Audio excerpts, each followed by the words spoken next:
Abra sua Bíblia no livro do profeta Isaías, Isaías capítulo 43.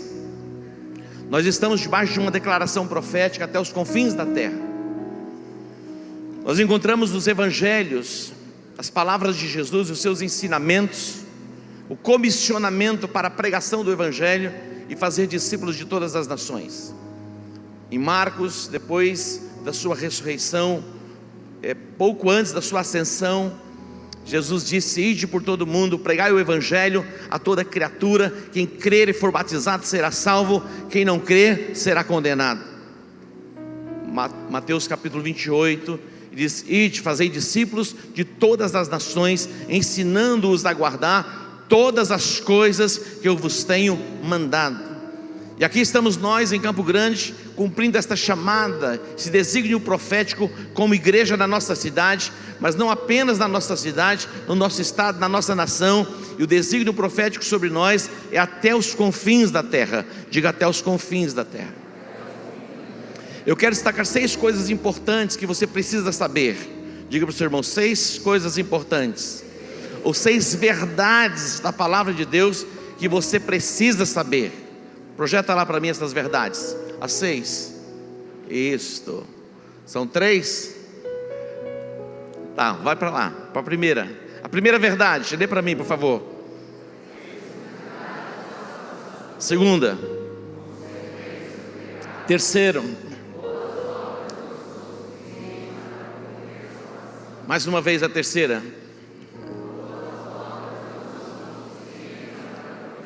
A quarta.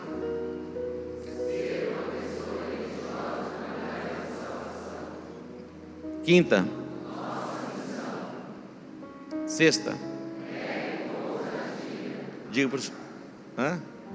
Isso, só o Clodoilson completou. Qual que é a última palavra? Anacasos. Diga: anacasos. Pergunta para o seu irmão: o que é anacasos? No final você vai saber o que é anacasos, tá bom? Essas 6 coisas são importantes, e você vai ser despertado para entender isso. E você vai sair deste lugar debaixo desta convicção. A primeira, a exclusividade da salvação. Observe comigo Isaías capítulo 43, versículo 11. Isaías 43, 11 diz assim: Eu sou o Senhor, e fora de mim não há Salvador, fora de mim não há salvação. Quem está dizendo isso? Deus. Em nenhum outro a salvação a não ser em Deus. Diga para o seu irmão: a exclusividade da salvação está em Jesus, em nenhum outro. Então você precisa ter esta consciência ativada e despertada, e essa certeza dentro de você: em nenhum outro a salvação. Observe comigo o que diz Atos capítulo 4, versículo 12. Atos capítulo 4, versículo 12. Atos 4, 12 diz assim. Lê para mim, por favor.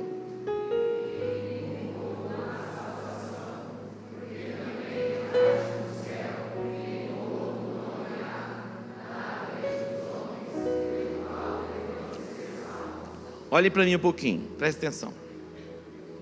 Nós temos 45 minutos para fazermos tudo. Se vocês me ajudarem, me auxiliarem, a gente sai daqui do tempo. Senão a gente vai atravessar para 19, agora 17 e pouquinho, né? A gente vai para as 19, para as 21, para as 22. Vou só soltar depois que vocês conseguirem repetir tudo que eu vou ensinar vocês. Então me ajudem aí. Diga para o seu irmão: ajuda lá, que a gente apressa. Diga lá, lê lá para mim, por favor.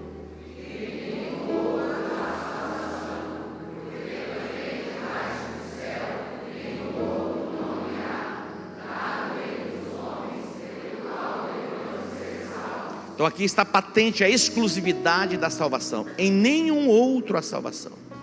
É importante que você saiba, este é o fundamento bíblico. Nós cremos na Bíblia. Não importa o que as pessoas digam, o que os filósofos pensem, os pensadores, não importa. O que importa para nós é o que a Bíblia, a palavra de Deus diz. A exclusividade da salvação está numa pessoa, e esta pessoa se chama Jesus. Diga: em nenhum outro a salvação. Em nenhum outro a salvação. Segundo lugar, é importante que você entenda e você compreenda as consequências do pecado. Diga: as consequências do pecado. Atente para o texto, Romanos capítulo 5, versículo 12. Romanos 5,12 diz assim: pelo que como por um homem entrou o pecado no mundo, e pelo pecado a morte. Atente para isso. Pelo que por um homem, como por um homem entrou o pecado no mundo, e pelo pecado a morte, assim também a morte passou a todos os homens, porque todos pecaram. Deus fez o homem à sua imagem e semelhança e o colocou no jardim do Éden. Lá no Éden tudo era perfeito, até que o homem pecou.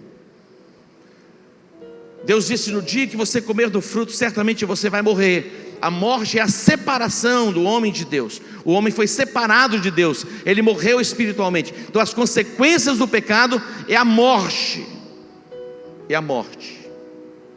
O homem é separado de Deus, perde a comunhão com Deus. Preste atenção: é impossível uma pessoa aqui nesta terra, ela pode ter tudo, todos os bens, ser a pessoa mais rica da terra, ela ser uma pessoa completa sem a presença de Deus, sem a presença de Jesus na vida dela.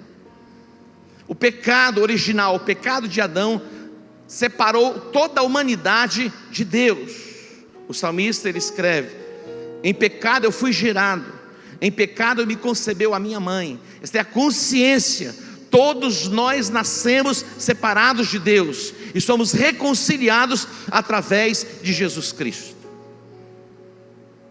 Ele é o caminho, é através dele que somos reconectados ao trono da graça. É muito importante que você entenda, que você compreenda que a exclusividade da salvação está numa pessoa, e esta pessoa se chama Jesus.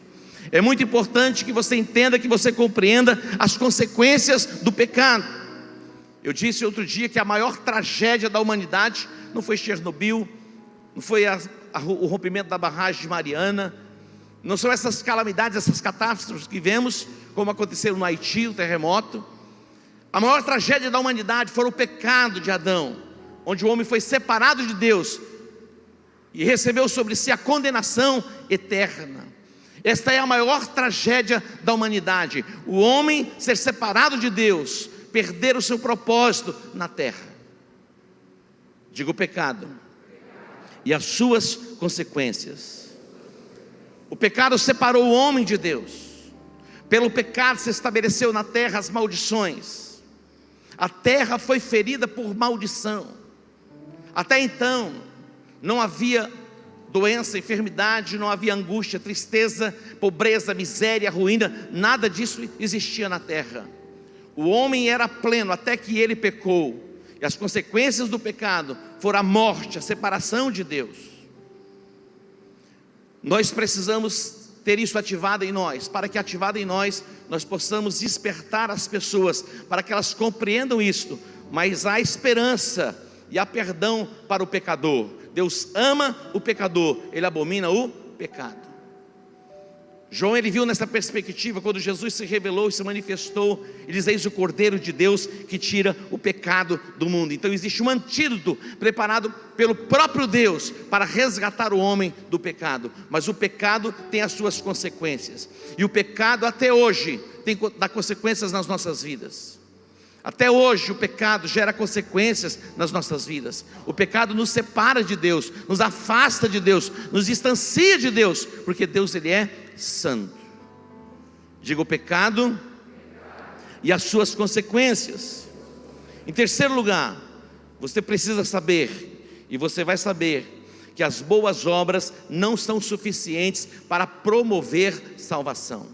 Diga: as boas obras não são suficientes para promover salvação. As boas obras não são suficientes para promover salvação. Algumas doutrinas que contrariam o ensinamento da palavra. A salvação é obra exclusiva de Jesus Cristo através da cruz. Nós não somos aperfeiçoados em forma alguma na prática das boas obras. Na verdade, nós praticamos sim as boas obras, porque já fomos salvos. É o entendimento que temos. Diga: as boas obras não podem nos aperfeiçoar para promover salvação. É muito importante que você tenha isso dentro do seu espírito, na sua alma. Nós não somos salvos pelas obras, nós somos salvos pela graça por meio da fé. A obra de Jesus foi completa na cruz. Diga: eu sou salvo pela graça por meio da fé. Efésios capítulo 2, versículos 8 e 9 diz assim: pois é pela graça que sois salvos por meio da fé, e isso não vem de vós, é dom de Deus, não vem das obras, para que ninguém se glorie. A nossa salvação não se dá por meio de obras. A nossa salvação foi um ato de redenção pago pelo preço do sangue de Jesus na cruz do Calvário. As obras não nos aperfeiçoam, as obras não nos faz melhores para nos apresentarmos diante de Deus. O ato da redenção foi perfeito, e você, pelo ato da redenção de Jesus na cruz, pode se apresentar diante do Pai perfeito. Diga amém. Nós, como igreja, fomos chamados sim para praticarmos as boas obras, mas não para sermos salvos. Isso é a manifestação da presença de Deus nas nossas vidas. Atente, é muito importante você entender, compreender. Eu tenho falado e vamos repetindo. O que nos faz relevantes como igreja na cidade não é a escola que nós construímos, não é a creche que edificamos, não são os hospitais que a igreja possa ter construído, não é a distribuição de presentes para crianças no dia das crianças. O que nos faz relevantes como igreja numa cidade é a proclamação do Evangelho, fazendo discípulos de todas as nações, chamando o povo ao arrependimento, voltando-se para a cruz de Cristo. É isso que nos faz relevantes. Dá para você entender? É muito importante que nós tenhamos essa consciência. Qualquer uma outra entidade na terra pode fazer estas coisas, mas a pregação do Evangelho e fazer discípulos de todas as nações, só existe uma instituição autorizada por Deus, que é a Igreja de Jesus. Há uma resolução que é chamada o Pacto de Lausanne. Eu gostaria que postasse aqui, que fique essa divisa clara para que você possa entender, compreender. Tenha isso com você. Depois eu vou postar no Instagram. Você que me segue, não anda em trevas, você vai poder ter isso lá para decorar. Ou então no Instagram da igreja. Atente para isso. Leia isso aí para mim, por favor.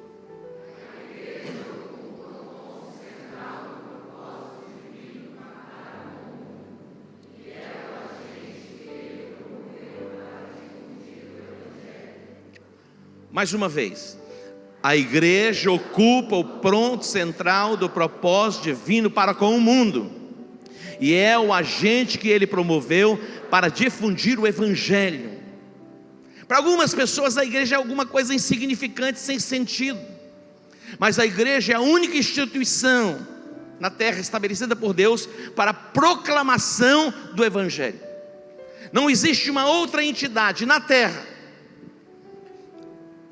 Há fundações e associações que têm investido bilhões de dólares em ação social, mas esta ação social feitas por eles, elas são importantes, mas não pode promover o homem e levá-lo de volta aos céus.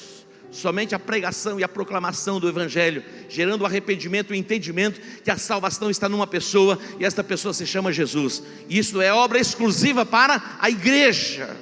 Não existe uma outra instituição na face da terra autorizada a proclamar o Evangelho de Jesus Cristo fora da igreja. Não existe. Existem tantas associações, ONGs, institutos e fundações importantes no cenário mundial, mas nenhuma dessas instituições está autorizada a proclamar o Evangelho. E é muito importante você entender, você compreender que a maior das tragédias humanas que leva o homem ao inferno é o pecado. E a resposta para o pecado está em Cristo Jesus, que pagou um preço por nós na cruz do Calvário. Todos precisam ouvir desta essência e desta mensagem. Quarto lugar, preste atenção para isso. Ser uma pessoa religiosa não garante a sua salvação. Ser uma pessoa religiosa não garante salvação de ninguém.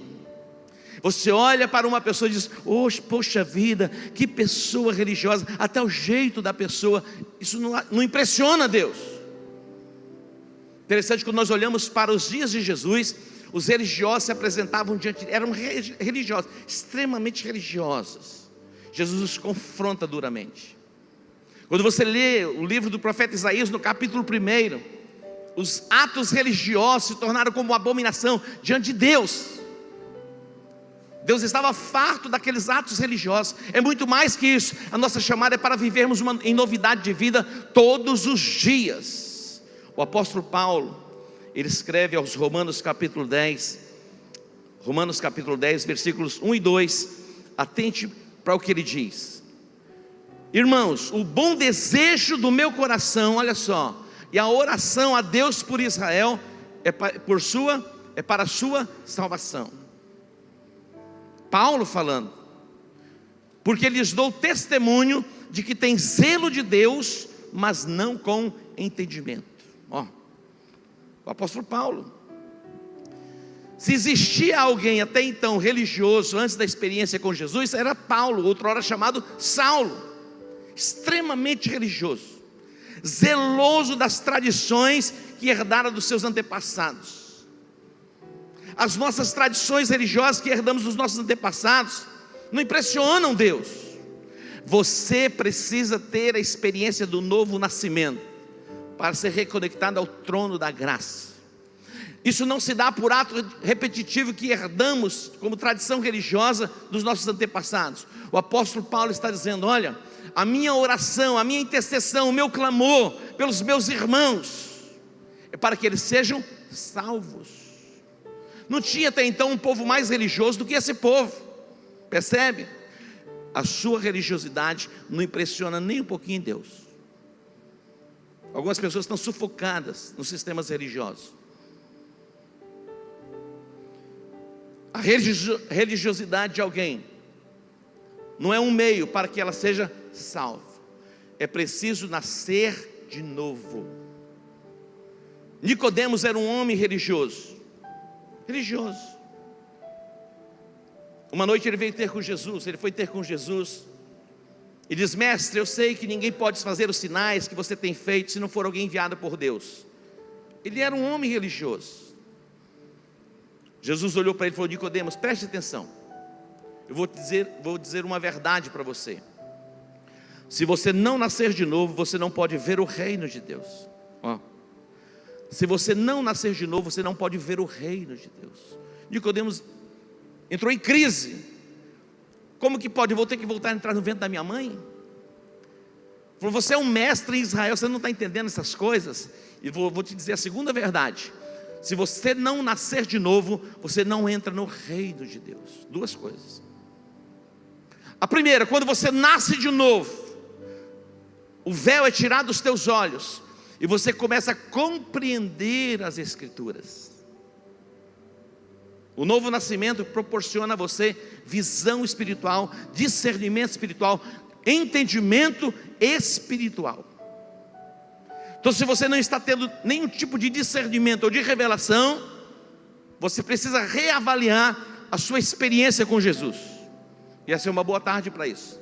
Talvez você tenha tido ou esteja tendo simplesmente uma experiência religiosa.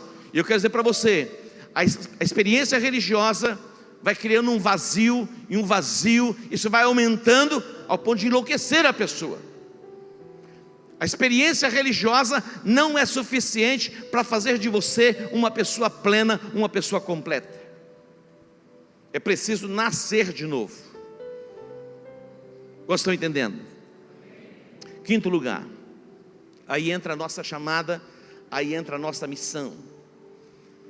Pastores, líderes, discípulos, aqui é a chamada universal. Diga: chamada universal. Nenhuma outra instituição na face da terra foi estabelecida para a proclamação do Evangelho. 2 Pedro capítulo 2, versículo 9, diz assim, 2 Pedro 2, 9: falando a respeito de mim: de você que nasceu de novo. Diz o texto: mas vós sois a geração eleita, o sacerdócio real, a nação santa, o povo adquirido. Para quê? Diz lá: para quê? Anuncieis as grandezas daquele que vos chamou das trevas para a sua maravilhosa luz. Mas vós sois a geração eleita, o sacerdócio real. Mexe com o seu irmão, está falando com você, meu irmão. Mexe com ele, hein? Mas vós sois a geração eleita, o sacerdócio real, a nação santa, o povo adquirido. Para quê? Para que anuncieis as grandezas daquele que vos chamou das trevas para a sua maravilhosa luz. Nos dias do profeta Elias, ele confronta os profetas de Baal. Os povos e as nações criam seus deuses. Baal era um deus, era uma entidade. Eles invocavam Baal, e eles buscavam a resposta em Baal.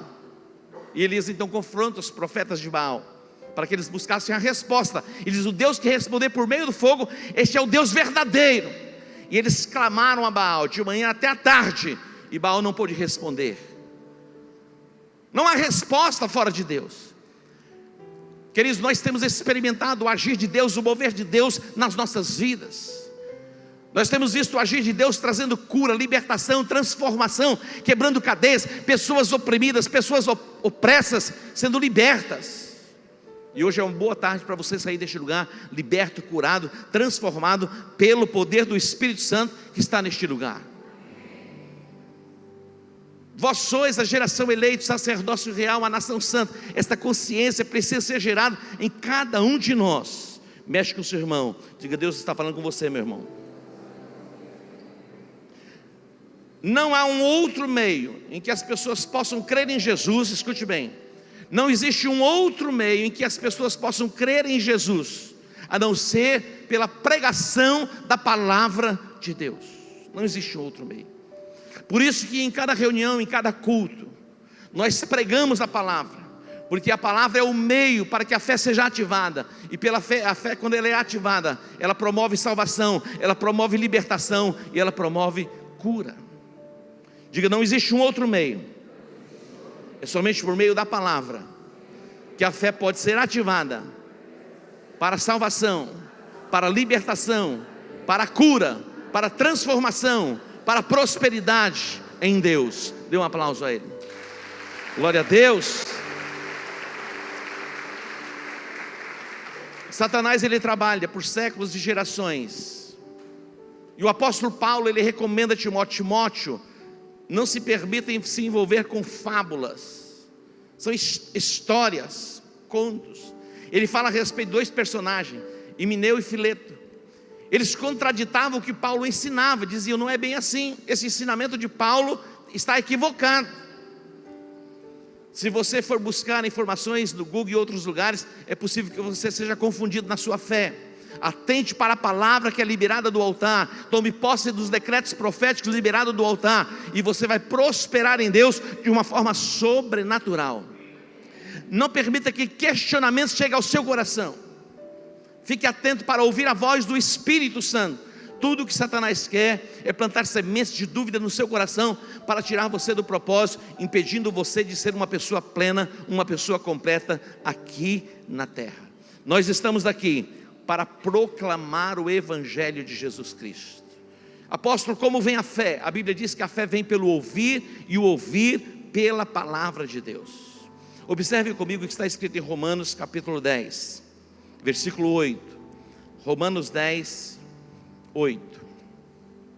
Atente para esse texto. Romanos capítulo 10, versículo 8. Diz assim, Romanos 10, 8. Mas que diz: a palavra está junto de ti, está na tua boca e no teu coração, isto é a palavra da fé que pregamos. Ouça bem, nós estamos pregando a palavra está junto de ti, está na tua boca, está no teu coração. É a palavra da fé que pregamos. Versículo 9, o que diz lá? Se com a tua boca confessares a Jesus como Senhor, e em teu coração creres que Deus o ressuscitou dentre os mortos, será salvo. A exclusividade da salvação está numa pessoa, e esta pessoa se chama Jesus. O que é salvação? Salvação envolve uma pessoa que está em perigo sendo resgatada. Ela é resgatada.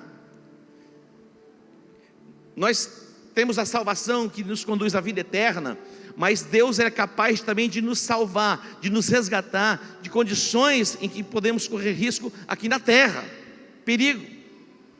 Deus hoje Ele quer se revelar a você dessas duas formas, para que você tenha um entendimento a respeito da vida eterna, mas também para que você seja resgatado das garras de Satanás, da sua vida aqui neste mundo.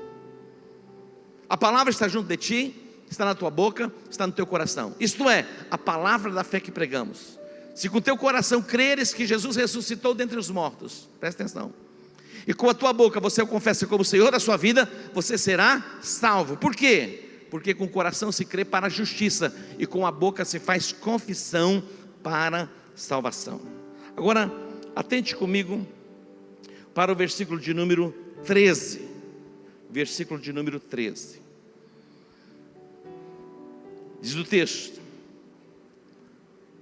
porque todo aquele, lê para mim por favor, todo aquele que invocar o nome do Senhor será salvo.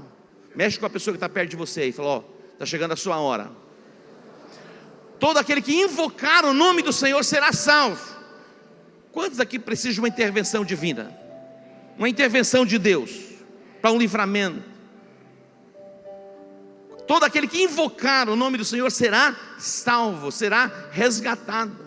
Hoje é o dia da sua salvação, hoje é o dia da sua libertação, hoje é o dia para que você seja livre das garras de Satanás.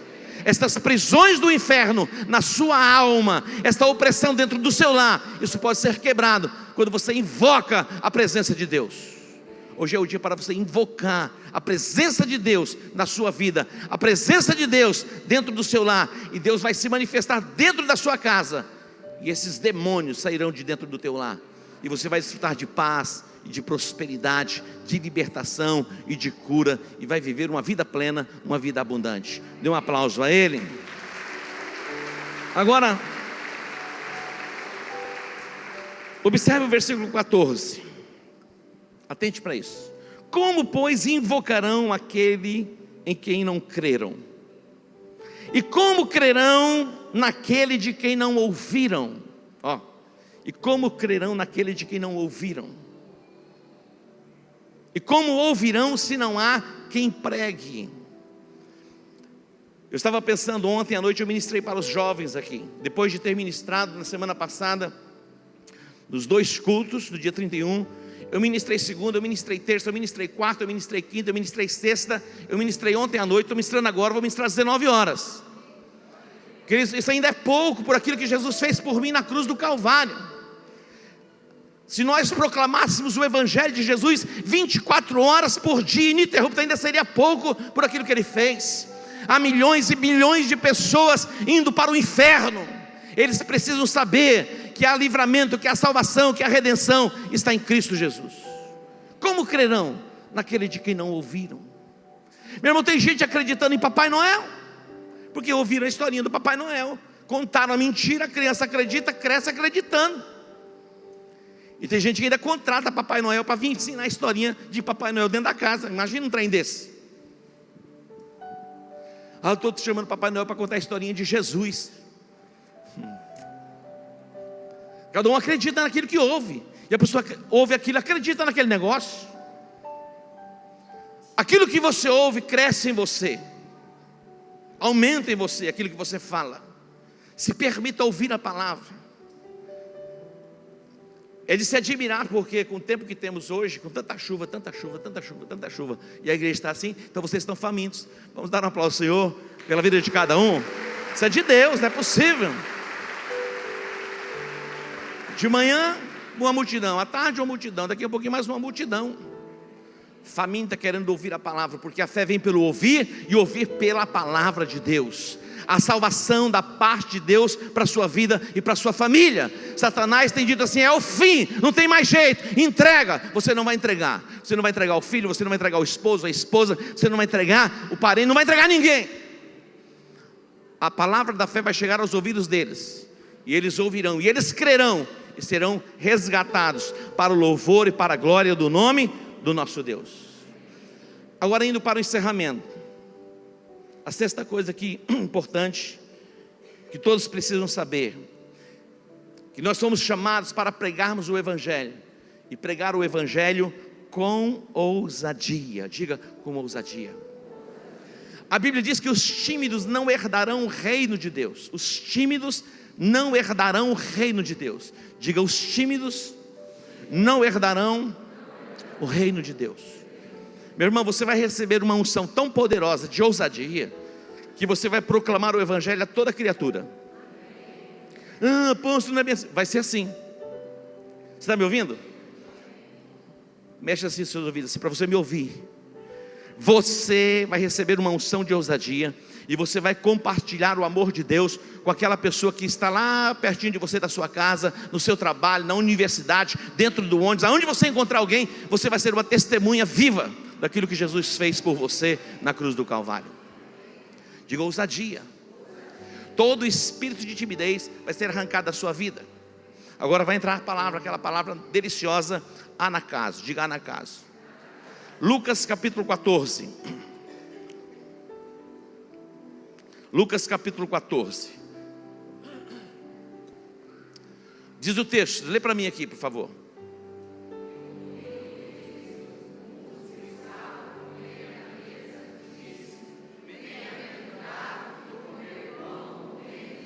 Agora vai começar a história. Versículo 16.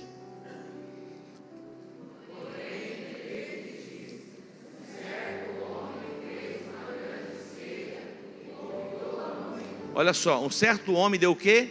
Uma grande ceia. E convidou alguns? Convidou a muitos. Muitos. Mas olha o que vai acontecer, versículo 17.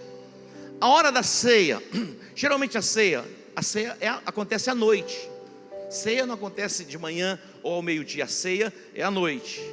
Diz: a hora da ceia mandou o seu servo dizer aos convidados: vinde, que já está tudo preparado. Vinde, já está tudo pronto, a mesa está colocada, vai ser o tempo de cear. Aí começaram o que? As desculpas. Versículo 18. E todos a uma começaram o que? A excusar-se.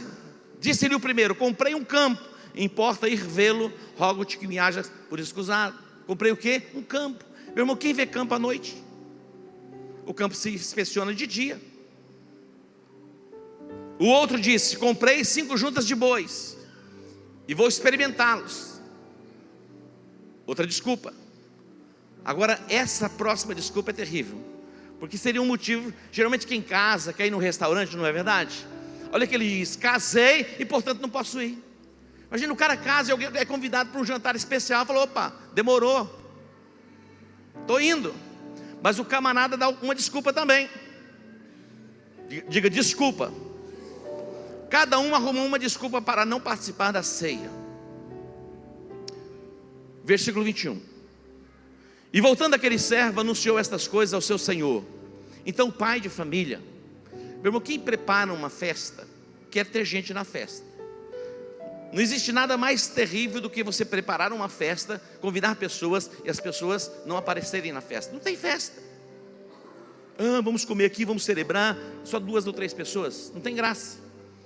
E voltando aquele servo, anunciou estas coisas ao seu senhor. Então o pai de família, indignado, diga indignado, ele disse ao seu servo: sai como? Diga depressa. Por onde?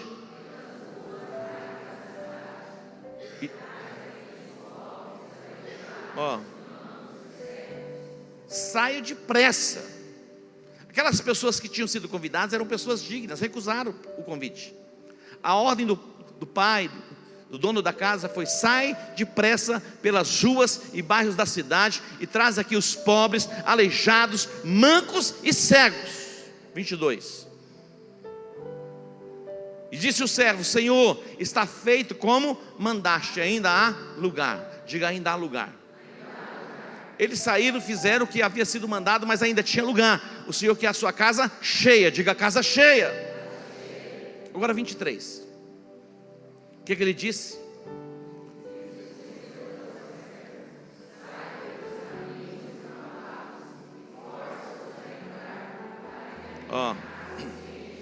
Não vamos dar moleza mais. Esta palavra de força-os a entrar, essa é a palavra anakazo, uma palavra grega, que é exatamente isso: arrasta o camarada com você. Vai ter que vir. Não estou muito disposto, está chovendo. Meu irmão, você não é de açúcar, você vem comigo. Está aqui. Mas o tempo não está muito bom, eu não estou muito legal, estou meio triste, estou meio depressivo. Está com depressão? Tem cura para você. Bora lá, vem comigo. Não estou muito disposto. Você vai trazer. Se o camarada demorar um pouquinho, você empurra ele. Meu irmão, é assim que vai ser.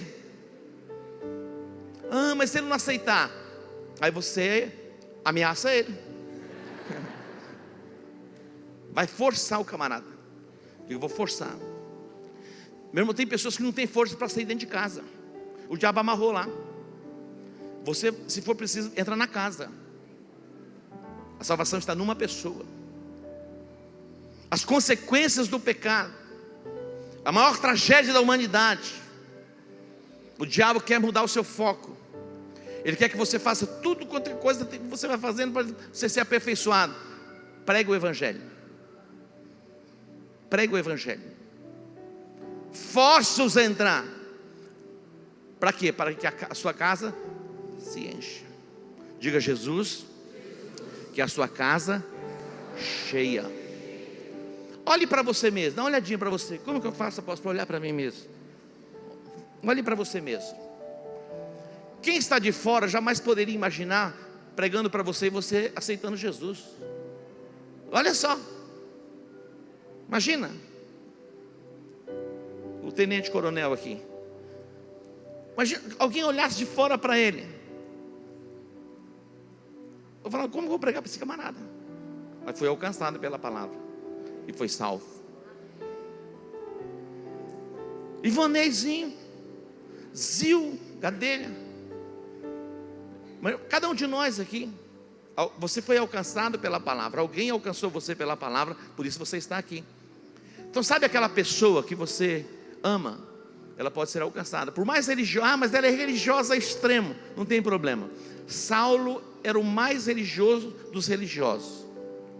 Jesus o alcançou. Amém? Quebrou-se o espírito de religiosidade neles. Então essas pessoas que você olha e diz: elas são religiosas ao extremo, ore por elas, profetize sobre elas, os olhos se abrirão, elas serão alcançadas por revelação, a palavra vai despertar a fé, e elas entenderão e compreenderão que a salvação está em Cristo Jesus. Diga: anakazo. Você vai arrastar a pessoa. Mas não seja xarope não. Seja gentil, mas traga, leve com você para uma célula, para que ele possa ouvir a palavra de Deus.